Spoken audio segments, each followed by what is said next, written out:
Wassalamu ala rasulillah la hawla wa la quwata illa billahil aliyil azim. Subhanaka la ilma lana illa ma 'allamtana innaka antal alimul hakim. Rabbi syrah li sadri wa yassir li amri wahlul 'uqdatan min lisani yafqahu qawli. Hadirin, segala puji punya Allah, mudah-mudahan istiqomah sampai husnul khatimah. Salawat juga salam untuk Rasulullah Muhammad sallallahu alaihi wasallam. Tak lupa doakan saudara kita yang ada di Aceh, Padang, Medan, Sumatera dan di Jawa Barat yang sedang tertimpa musibah. Juga saudara kita dimanapun berada, Palestina, Gaza dan di semua tempat belahan dunia. Semoga Allah Subhanahu Wa Taala mengganti semua dengan surga Firdaus tanpa hisab. Amin ya Rabbal Alamin. 42.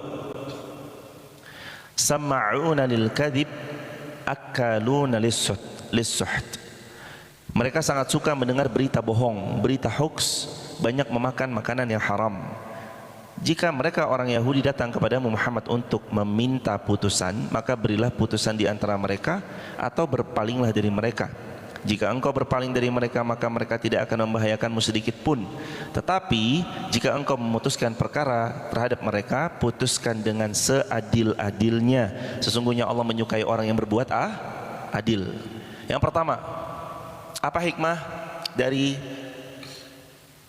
ayat 42 Quran Surah Al-Ma'idah? Salah satu karakter yang patut sekali untuk kita hindari diantaranya adalah Sama'una lil kadhib. Mereka tuh suka dengerin berita hoax. Ternyata dengerin berita bohong dari dulu tuh ada penggemarnya. Orang yang suka mengadu domba, orang yang suka mendengarkan berita hoax, orang yang sukanya mendengarkan kebohongan demi kebohongan lalu disebarluaskan, orang yang sukanya mengadakan kegaduhan.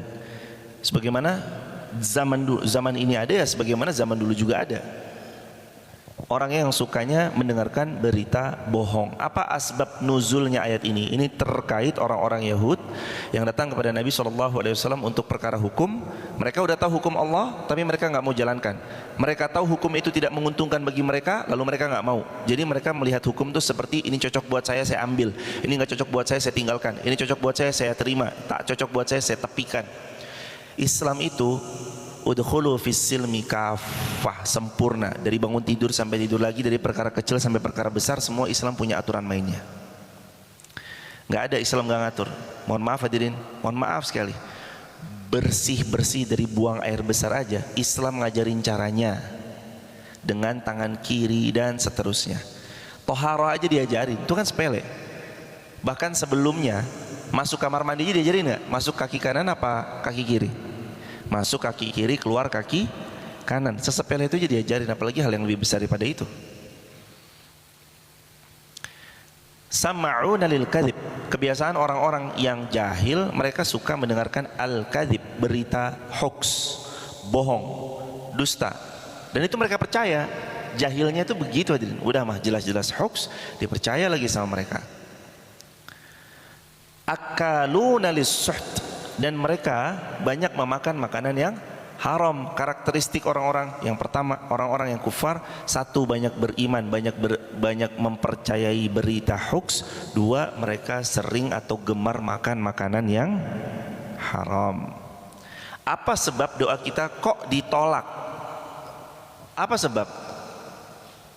Kok doa saya ditolak ya? Atau doa saya kok belum diijabah? Apa sebab? Apa sebab doa kita belum diijabah? Kata Nabi SAW, apa sebab doa kita?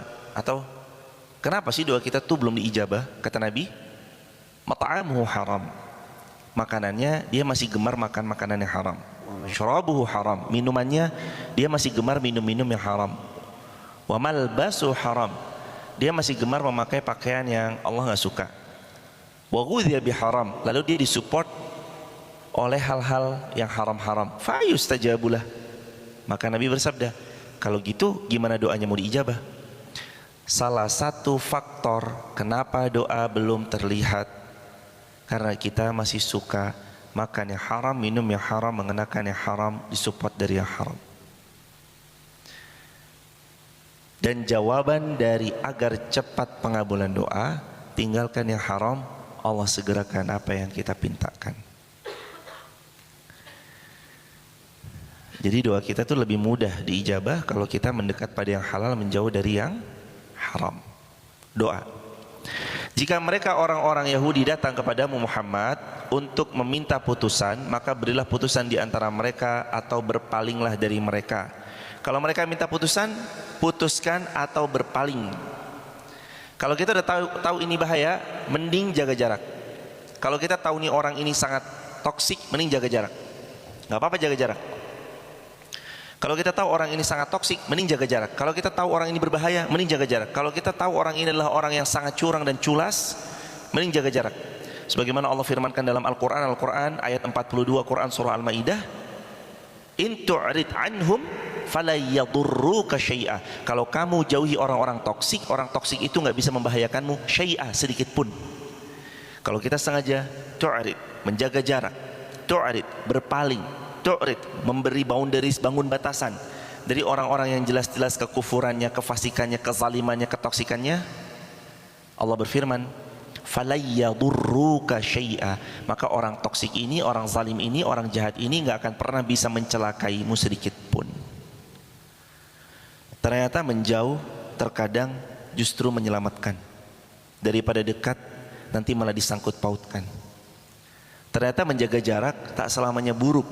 Bahkan kadang menjaga jarak itulah wasilah keselamatan. Sebagaimana Allah berfirman, wa in tu'rid, kalau kamu menjauh dari orang-orang yang toksik ini, fala yadurruka syai'a, maka mereka nggak bisa membahayakan kalian. Kenapa kita perlu membangun batasan? Supaya tidaklah kejahatan, keburukannya itu nanti membahayakan diri kita. Nabi juga pernah bilang, bergaul sama teman itu seperti punya teman baik seperti penjual minyak wangi, punya teman buruk seperti bergaul dekat-dekat dengan pandai besi. Ini perumpamaan. Maksudnya kalau kita bergaul dengan yang baik, yang salih, setidaknya kecium wanginya. Wangi. Walaupun kita belum membelinya, belum membeli parfumnya, tapi setidaknya karena dekat-dekat dengan penjual minyak wangi, kita tercium wanginya, kena semprot wangiannya, akhirnya kita ikut wangi.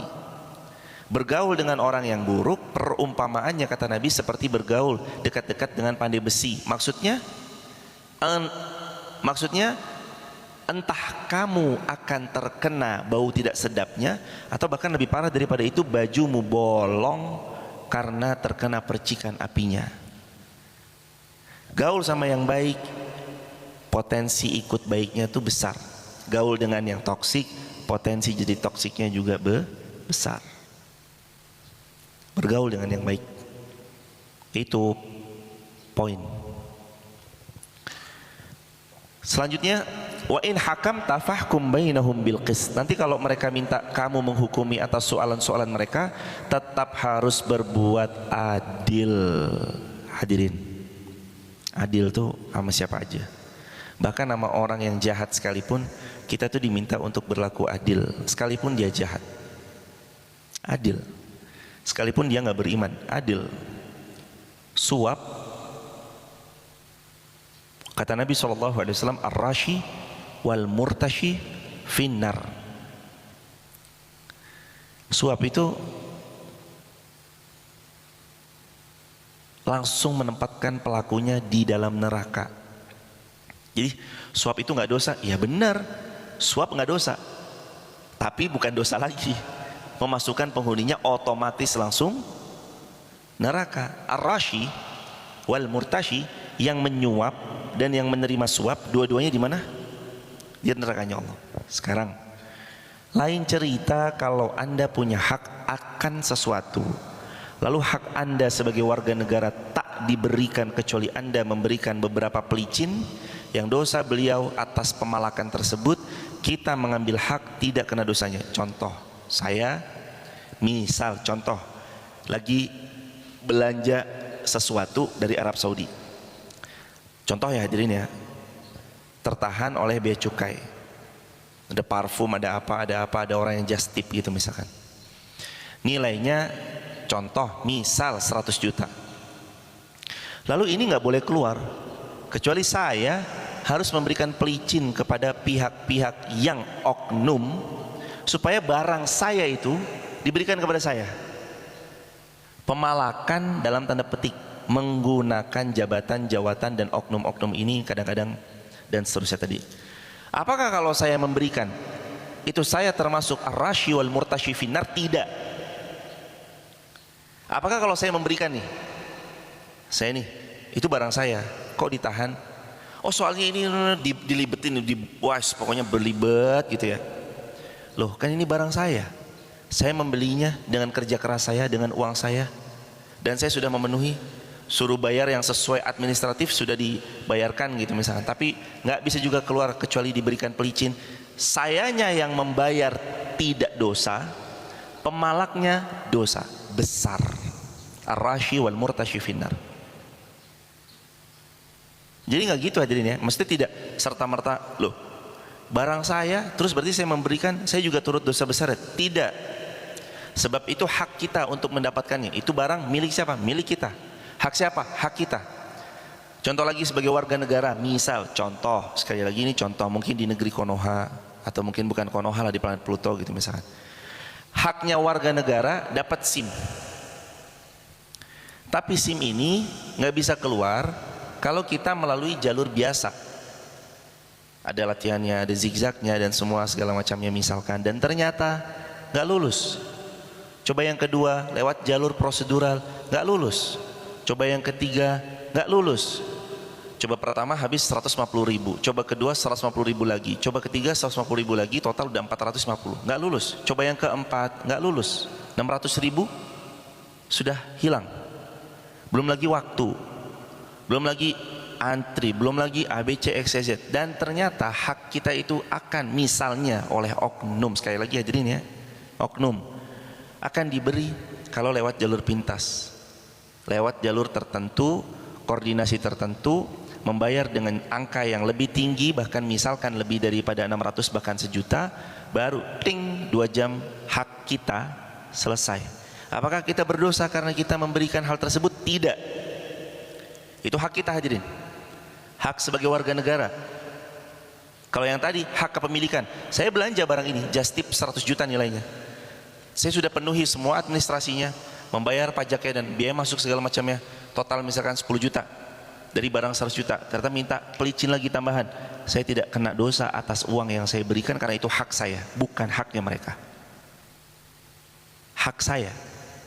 Lain cerita kalau tolong dong biar anak saya masuk, anak kita tuh nggak capable, nggak kredibel, kita menyogok nih ya, set, baru kita kena dosa.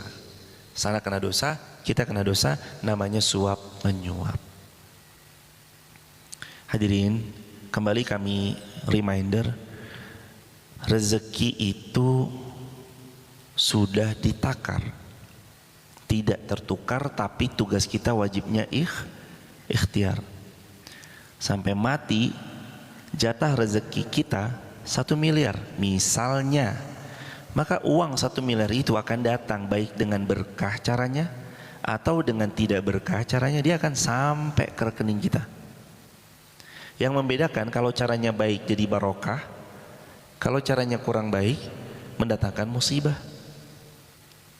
Jadi kita mah berapa rezeki kita segitu akan datang, dan pasti rezeki kita tuh nggak akan salah alamat nyari kita hadirin.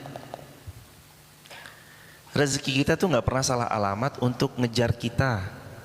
Sebagaimana maut mengejar kita, rezeki pun datang ngejar kita. Kita tuh dikejar-kejar sama rezeki terus.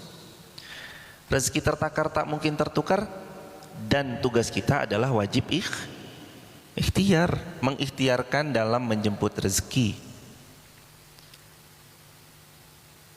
Kalau ada orang menganggap nggak bisa nih kecuali dengan cara-cara curang dan culas, maka mereka sebenarnya membangun mental block untuk diri mereka sendiri. Rezeki itu akan selalu datang, asalkan ikhtiar juga kita kedepankan. Kalaulah qadar Allah sudah berikhtiar terbaik, tapi belum juga datang sesuai yang diharapkan, ada 2 alasan. Satu, boleh jadi karena memang secara sistemik kita sengaja untuk dicukupkan, tidak berlebih. Atau yang kedua, pilih jalur qanaah yang kita belajar ridha, menerima atas yang sudah Allah berikan di hari ini. Dua-duanya baik. Yang pertama, yang kedua, dua-duanya baik. Qanaah baik. Yang pertama mengevaluasi atau memberi kritikan. Kenapa nih? Sampai ada video guru beliau menangis setelah tahu gaji